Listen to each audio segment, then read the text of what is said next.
आज हम इस वीडियो में एमएसीडी के बारे में बिल्कुल विस्तार पूर्वक समझेंगे। एमएसीडी यानी moving average convergence divergence. MACD का इस्तेमाल दो मूविंग एवरेज के बीच अंतर निकालकर बाजार की गति और प्रवृत्ति की दिशा का पता लगाने के लिए किया जाता है। यानी सिंपल शब्दों में कहें तो यह एक लैगिंग इंडिकेटर है, यानी पहले प्राइस चलने के बाद यह इंडिकेटर वर्क करता है। इंडिकेटर को यूज करने से पहले यह जान लेते हैं कि इसे बनाया कौन है। एमएसीडी इंडिकेटर को गोरान एप्पल ने 1970 के दशक में बनाया था। यह मुख्य रूप से दो लाइनों का क्रॉस ओवर सिग्नल देता है। तो चलिए अब जानते हैं ये काम कैसे करता है। ये ब्लू लाइन जो दिख रहा है ये एमएसीडी लाइन है और ये ऑरेंज लाइन सिग्नल लाइन है और बीच वाले को जीरो लाइन बोलते हैं। बस हमें ये तीनों लाइन के बारे में जानना है और एक एमएसीडी का हिस्टोग्राम भी होता है। इसके बारे में हम वीडियो के आगे जानेंगे। इस इंडिकेटर में एक और कंफर्मेशन होता है, वो है एमएसीडी का डायवर्जन। इसके बारे में आगे बात करने वाले हैं। डायवर्जन अगर मिल जाए तो कंफर्मेशन दुगना हो जाता है। स्ट्रेटजी बहुत ही सिंपल है।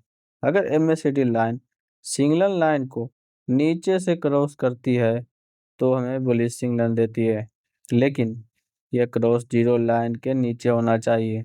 उसी तरह blue line MACD line orange line को ऊपर से क्रॉस करती है तो यह बेरिश सिग्नल देती है और ये जीरो लाइन के ऊपर होना चाहिए। इसको आसान बनाने के लिए इसके हिस्टोग्राम से भी सिग्नल मिलता है, जैसे बुलिश में ग्रीन हिस्टोग्राम और बेरिश में रेड हिस्टोग्राम।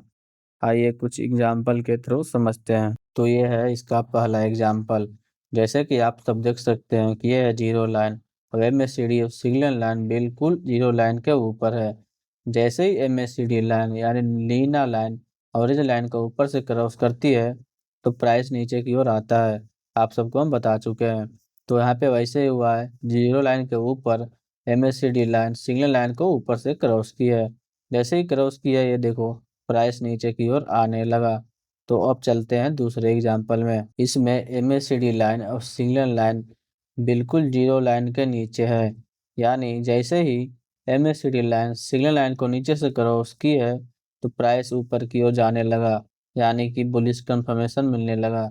और ये जो आपको नीला नीला दिख रहा है ये है एमएससीडी का हिस्टोग्राम, जो कि हमें समझने में और आसान बनाता है। ये है तीसरा एग्जाम्पल, जिसमें MSCD line signal line zero line के ऊपर है। जैसे ही एमएससीडी लाइन सिग्नल लाइन को ऊपर से क्रॉस की है वैसे ही प्राइस नीचे की ओर आने लगा है और इसका हिस्टोग्राम भी रेड होने लगा है, जिससे हमें एक और कंफर्मेशन मिला है। यह है इसका आखिरी एग्जाम्पल। इसके बाद हम एमएससीडी के बारे में कुछ इम्पोर्टेंट बात करेंगे। तो ये जैसे देख सकते हो एमएससीडी और सिग्नल लाइन बिल्कुल जीरो लाइन के नीचे है। जैसे ही एमएससीडी लाइन सिग्नल लाइन को नीचे से क्रॉस की है वैसे ही प्राइस ऊपर की ओर आनी बुलिश हो गया है और यहाँ पे इसका हिस्टोग्राम भी ग्रीन ग्रीन होने लगा है। एमएससीडी के बारे में एक जरूरी बात, हम कभी भी सिर्फ एमएससीडी के सहारे ट्रेड नहीं करते हैं। अगर ऐसा करेंगे तो सिर्फ लॉस ही होगा, प्रॉफिट होने का चांस ही नहीं है।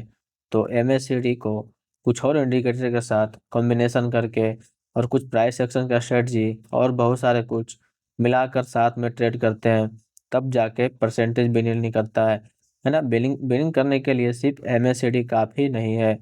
तो अगर हर एक चीज़ जानना चाहते हैं तो हमारे चैनल को सब्सक्राइब कर ले, क्योंकि इसके साथ हम और भी बहुत सारे स्ट्रेटजी लाने वाले हैं, कॉम्बिनेशन स्ट्रेटजी। तो मिलते हैं नेक्स्ट वीडियो में।